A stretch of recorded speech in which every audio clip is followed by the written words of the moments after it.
जय श्री कृष्णा, राधे राधे। आप सभी भक्तों का आपके अपने YouTube चैनल श्री कृष्ण दीवानी में हार्दिक स्वागत है। आज हम बात कर रहे हैं पूर्णिमा की। पूर्णिमा का व्रत कैसे किया जाता है, इस व्रत की विधि क्या है, पूर्णिमा के कितने व्रत किए जाएं, पूर्णिमा के व्रत की पूजन की विधि क्या है, इस व्रत की उद्यापन विधि क्या है, इस व्रत के लिए कौन कौन सी सामग्री की हमें आवश्यकता होगी, और अंत में पूर्णिमा व्रत की कथा को सुनेंगे। तो आइए देर न करते हुए वीडियो को शुरू करते हैं। भक्तजनों, पूर्णिमा का व्रत सभी के लिए बड़ा ही लाभकारी है। पूर्णिमा का दिन भगवान शिव, भगवान विष्णु और माता लक्ष्मी का विशेष दिन है। इस व्रत को करने से हमें भगवान विष्णु, महादेव और माता लक्ष्मी का आशीर्वाद प्राप्त होता है।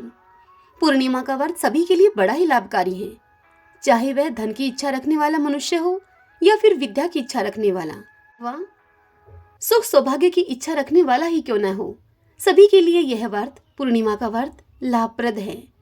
यह 3 व्रत आपके जीवन के लिए विशेष लाभकारी माने गए हैं। पहला है एकादशी का व्रत, दूसरा है सोमवार का व्रत और तीसरा पूर्णिमासी का व्रत। पूर्णिमा का व्रत सभी कर सकते हैं, चाहे वह पुरुष हो, स्त्री हो या फिर कन्या ही क्यों न हो। इस व्रत को सभी लोग कर सकते हैं। पूर्णिमा के दिन चांद अपनी सारी कलाओं से परिपूर्ण होता है। महीने में हमेशा 2 पक्ष होते हैं, एक शुक्ल पक्ष और दूसरा कृष्ण पक्ष। शुक्ल पक्ष के 15वें दिन पूर्णिमा होती है और पूर्णिमा के दिन आकाश में चंद्र पूर्ण रूप से दिखाई देते हैं। इसलिए पूर्णिमा के दिन चंद्रदेव का विशेष आशीर्वाद प्राप्त होता है। अब बात आती है कि पूर्णिमा का यह व्रत कब प्रारंभ करें।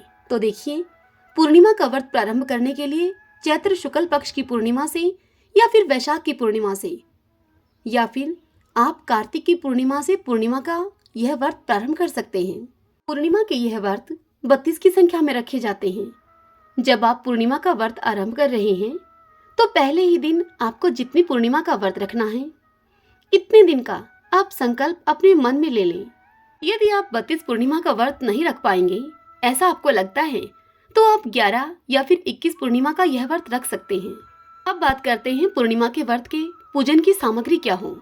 तो देखिए, पूजन के लिए मंडप के लिए केले के पत्ते की आवश्यकता होगी, पंच पल्लव, कलश के लिए लोटा, फल, रोली, कलावा, पुष्प, हल्दी, सुपारी, चौकी, दीप, तुलसी, पान, केसर, पंचामृत, चूरमे का प्रसाद, पीला वस्त्र, दूध और अक्षत।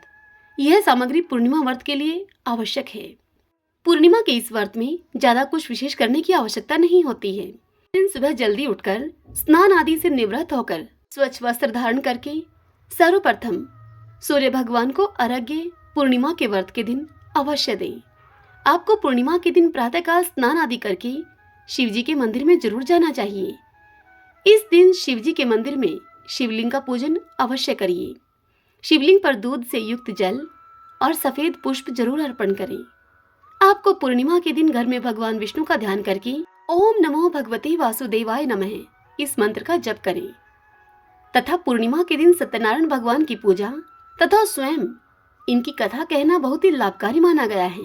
संध्या काल के समय जब आकाश में चंद्रदेव आ जाएं, तब आपको एक लोटे में जल भरकर उसमें गंगा जल, चावल, दूध, सफेद पुष्प डालकर चंद्रदेव को विधि पूर्वक अर्घ्य दें और चंद्रदेव को दीपदान करना इस दिन न भूलें। संध्या काल के समय चौकी बिछाकर उस पर पीला वस्त्र बिछाकर उस पर गौरी, गणेश तथा कलश की स्थापना करें। फिर उसके बाद भगवान विष्णु, माता लक्ष्मी की प्रतिमा को स्थापित करें। प्रतिमा स्थापित करने के बाद आप विधि पूर्वक इनकी पूजा करें। सर्वप्रथम गणेश और माता गौरी तथा पृथ्वी की पूजा करें और उसके बाद कलश, भगवान विष्णु और माता लक्ष्मी इनकी विधि पूर्वक पूजा करें। पूजन में भगवान विष्णु को तुलसी पत्र अर्पित करना न भूलें। ध्यान रहे कि माता लक्ष्मी को तुलसी पत्र नहीं चढ़ाया जाता। जब पूजन आपका समाप्त हो जाए, पूजा करने के बाद कथा सुने तथा कथा सुनते समय हाथ में पुष्प जरूर लें। कथा समाप्त होने के बाद वह पुष्प प्रभु नारायण के चरणों में चढ़ा दें। फिर कथा के बाद होम करें। होम के बाद प्रभु की आरती जरूर करें। पूजन करने के बाद फलाहार में आप मीठा भोजन अवश्य बनाइए। दूध से बनी हुई चीजें, इन चीजों का भोग इस दिन आप चंद्रदेव को अवश्य लगाएं। पूर्णिमा के दिन मीठे भोजन तथा दूध से बनी हुई चीजों का बड़ा महत्व होता है। आपको भी इस दिन मीठा भोजन ही ग्रहण करना चाहिए। यह तो थी पूजा की विधि। आइए अब हम पूर्णिमा व्रत की कथा को सुनते हैं। सभी बोली लक्ष्मी नारायण भगवान की जय, भगवान शंकर माता पार्वती की जय, सत्यनारायण भगवान की जय। बहुत समय पहले की बात है। किसी नगर में एक साहूकार रहा करता था। उस साहूकार की 2 बेटियां थीं। साहूकार की दोनों ही बेटियां पूर्णिमा का व्रत रखती थीं, लेकिन साहूकार की छोटी बेटी हमेशा ही पूर्णिमा के व्रत को अधूरा रखती थी और मन लगाकर पूजा पाठ भी नहीं करती थी। साहूकार की दूसरी बेटी, जो कि बड़ी बेटी थी साहूकार की, वह हमेशा ही पूर्णिमा के दिन पूजा पाठ मन लगाकर बड़ी श्रद्धा के साथ इस व्रत को पूरा करती थी। अब समय बीतता गया और साहूकार की दोनों बेटियां अब बड़ी हो गई और विवाह के योग्य हो गई। फिर साहूकार ने बड़ी धूमधाम से अपनी दोनों बेटियों का विवाह कर दिया। विवाह के बाद बड़ी बेटी, जो कि पूरी आस्था के साथ पूर्णिमा का व्रत किया करती थी, उसने विवाह के पश्चात एक बहुत ही सुंदर और स्वस्थ पुत्र को जन्म दिया। वहीं साहूकार की दूसरी बेटी की मन लगाकर पूर्णिमा के व्रत को नहीं करती थी। वह पूर्णिमा के व्रत को हमेशा ही अधूरा छोड़ देती थी। उस बेटी की संतान होते ही मृत्यु को प्राप्त हो जाती थी। यह सोच सोचकर वह काफी परेशान रहने लगी। उसके पति तथा उसके ससुराल वाले भी बड़े परेशान रहने लगे। तब उन लोगों ने ब्राह्मण को बुलाकर उसकी कुंडली दिखाई और यह जानना चाहा ब्राह्मण से कि उसके साथ ऐसा क्यों हो रहा है। तब उसकी कुंडली देखकर विद्वान पंडितों ने उसे बताया कि इसने पूर्णिमा के अधूरे व्रत किए हैं, इसी कारण से ऐसा हो रहा है। फिर ब्राह्मणों ने उसे पूर्णिमा के व्रत की विधि बताई। पूर्णिमा का उपवास रखने के लिए उसे सुझाव दिया। इस बार उसने विधि पूर्वक व्रत रखा, लेकिन इस बार उसकी संतान जन्म के बाद कुछ दिनों तक तो जीवित रही और उसके बाद फिर से ऐसा ही हुआ। उसकी संतान मृत्यु को प्राप्त हो गई। फिर उसने मृत शिशु को पीढ़े पे लिटाकर उस पर एक कपड़ा रख दिया और अपनी बहन को बुला कर लाई और अपनी बहन को वही पीढ़ा उसने बैठने के लिए दिया। पीढ़ा चौकी को कहा जाता है।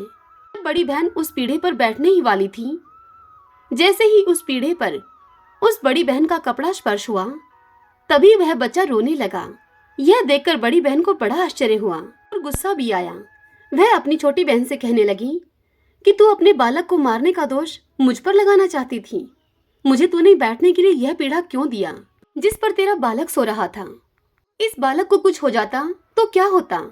यह सुनकर छोटी बहन कहने लगी कि दीदी, यह तो पहले से ही मरा हुआ था। आपके प्रताप से ही यह जीवित हुआ है। बस फिर क्या था? पूर्णिमा व्रत की शक्ति का ढिंढोरा अब सारे नगर में पिटवा दिया गया।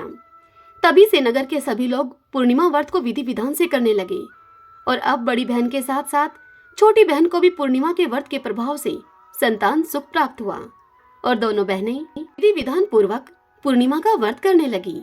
वे बोली लक्ष्मी नारायण भगवान की जय, भगवान शंकर माता पार्वती की जय। भगतजनों, पूर्णिमा के इस व्रत का उद्यापन भाद्रपद मास अथवा पौष मास की पूर्णिमा को करना चाहिए। फिर जब आपका संकल्प पूरा हो जाए, अर्थात जितने दिन का आपने संकल्प लिया हो, जितनी पूर्णिमा का आपका संकल्प हो, उतनी पूर्णिमा का व्रत आपसे हो जाए, तब आप उद्यापन कर सकते हैं। उद्यापन के दिन निराहार रहकर उपवास करें और किसी ब्राह्मण को बुलाकर घर में श्री सत्यनारायण भगवान की कथा करवाएं, पंजीरी पंचामृत का भोग लगाएं और भगवान नारायण का आशीर्वाद प्राप्त करें और 7 ब्राह्मणों को भोजन अवश्य कराएं। अगर आप में सामर्थ्य हो तो ब्राह्मण को जोड़े के सहित, अर्थात ब्राह्मण और ब्राह्मणी को पीला वस्त्र और दक्षिणा आदि अवश्य दें और उनका आशीर्वाद प्राप्त करें। इस विधि से आप उद्यापन कर सकते हैं। यह जानकारी और यह व्रत कथा आपको कैसी लगी? इस वीडियो को लाइक करके और कमेंट बॉक्स में ओम नमो नारायण लिख के आप मुझे अवश्य बताएं। हरे कृष्णा।